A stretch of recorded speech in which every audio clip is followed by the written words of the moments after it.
အားလုံးပဲမင်္ဂလာပါကျွန်တော်ရဲ့ channel လေးလည်းအားလုံးပြန်လည်ကြိုဆိုလိုက်ပါတယ်ဗျာဒီနေ့မှာကျွန်တော် logo လုံနည်းကိုအလွယ်ဆုံးနဲ့အရိုးရှင်းဆုံးအဘာအခက်ခဲမှမရှိတဲ့ဒီလမ်းလေးကိုပြပြမှာပဲပထမအဆုံးဒီ software လေးကိုရင်ကူပေးလိုက်ပါခင်ဗျဒီ software က Play Store မှာသွားရှာလို့ရတယ် Play Store မရှိတဲ့ညီကိုကိုထဲမှာအလဲတကူတောင်းလို့ရတယ်ဗျာနော်ဆိုတော့ဒီ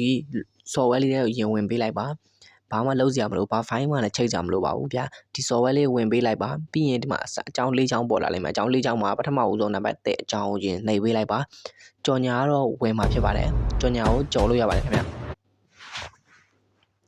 ဒီမှာကြော်ညာလေးခဏဆောက်လိုက်မယ်နော်ကြော်ညာခဏဆောက်လိုက်မယ်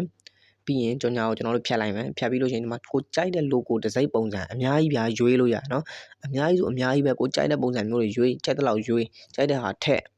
ပြီးလို့ရှိရင်ကျွန်တော်တို့ဒီမှာပေါ့နော်နာမည်ရေးလို့ရှိရင်ကျွန်တော်အောက်မှာစာကြောင်း3ချောင်းတွေအများကြီးရှိရပါတော့အဲ့ဒီမှာစာကြောင်း3ချောင်းမြောက်နှိပ်လိုက်ပါဒီမှာကိုကြိုက်တဲ့နာမည်ရေးကျွန်တော်နာမည်ဒိုကိုဖြစ်တဲ့အတွက်ကြောင့်ကျွန်တော်ဒိုကိုပဲရေးလိုက်တယ်ဆိုတော့ပြီးရင်အမှန်ချေလေးနှိပ်ပေးလိုက်ပါပြီကိုကြိုက်တဲ့နေရာလေးမှာထည့်ပေးလို့ရပါတယ်ဒီနာမည်လေးကိုနော်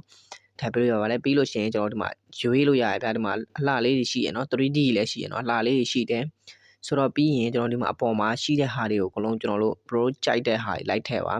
ပြီးရင်ကျွန်တော်အယောင်တွေပေါ့နော်ကြိုက်တဲ့အယောင်လေးတွေတော့တင်ပေးလို့ရပါတယ်ကျွန်တော်ပတ်ကြည့်ကစားသမားတွေ mobile ကစားသမားတွေကျွန်တော် logo လေးထည့်လို့ရဗျာနော်အရန်မိုက်ပါတယ်ဆိုတော့ဒီမှာအယောင်လေးလည်းတင်လို့ရတယ်ကိုကြိုက်တဲ့အယောင်လေးလည်းတင်လို့ရတယ်ဗျာနော်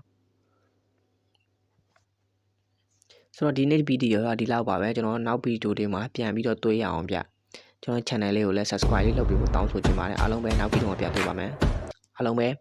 bye bye ပါခင်ဗျာ